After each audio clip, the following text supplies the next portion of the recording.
28/3 को हमें एक डेड बॉडी मिली थी विनोद गंदा नाला के पास।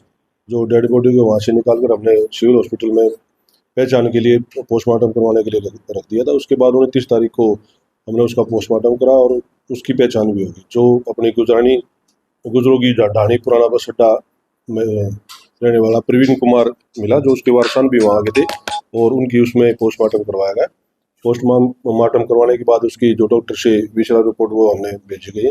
उसके बाद इनके परिवार वालों ने शक जाहिर किया और हमें कंप्लेंट दी कि हमें डाउट है कि हमारी जो मृतक है इसकी पत्नी व इसके एक साथी ने इसका मर्डर किया है, जिस उसमें उन्होंने कुछ अपनी एविडेंस भी दी, जिस पर हमने तफ्तीश की और तफ्तीश के दौरान ये चीज़ें सामने आए कि भी ये जो घटना है इनके द्वारा ही घटना घटित की गई है। मर्डर जो है जो मृतक है उसकी पत्नी और उसका एक साथी है सुरेश, उसके उनके द्वारा किया गया था। और 25-26 की रात को इनका आपस में पति पत्नी का झगड़ा हुआ था। जो उसने अपने साथी सुरेश जो भिवानी में ही रहता था उसको टेलीफोन करके बुला लिया और उसके आने के बाद ही इन्होंने इस घटना को अंजाम दिया। ये आपस में यूट्यूब पे जो पारिवारिक हरियाणवी नाटक है उस पर काम करते थे और उसी दौरान इन दोनों की जान पहचान हुई थी और तभी से इनका तालमेल है।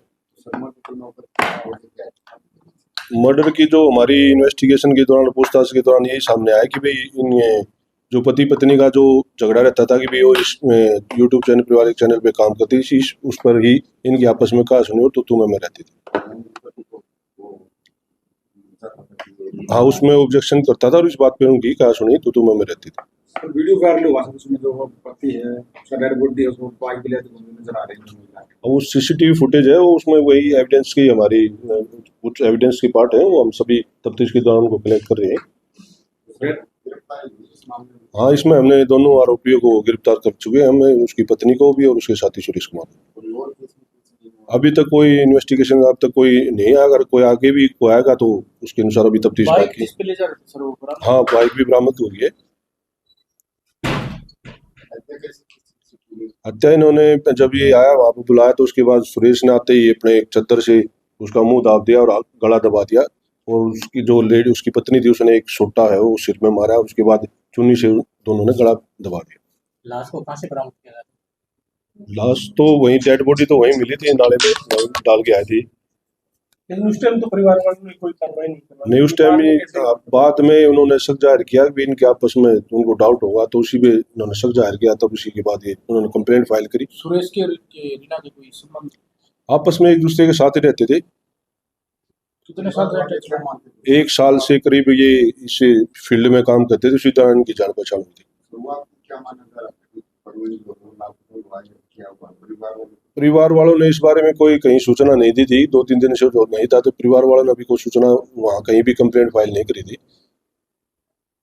तो उसके बाद ये 28 तारीख को हमें वहाँ डेड बॉडी मिली, उसी के बाद 29 को पहचान हुई थी। और डेड बॉडी 2-3 दिन पुराने होने के कारण वो पानी में गिरने के कारण थोड़ा कम्पोज हो गई थी, जिस कारण उसका अभी आइडेंटिफाई नहीं हो पाया था और उसकी विशरा जो है हमने FSL के लिए भिजवा दी। जल्द से जल्द जितनी जल्दी रिपोर्ट आ जाएगी उसके बाद ही पता उसमें आएगा। इनके घर वालों ने ही डाउट था कि जो परिवार में ही पता चल जाता है भी जो उसका आना जाना व्यवहार जो 1 साल से बाहर ही रहती है, अक्सर कभी कभी घर पर आती थी, तो इसी दौरान उन्होंने डाउट था और कुछ एविडेंसेस जो उन्होंने दी थी उसके आधार पे शक हुआ, जिस आधार पे उन्होंने कंप्लेंट फाइल की और आगे कर ये तो शाम से बता रहे हैं ये 80 का। हाँ, रहने वाला अस्सी का है, प्रेमनगर। कौन कौन सी धाराओं तक किया गया? जो हत्या की धारा थी उसमें।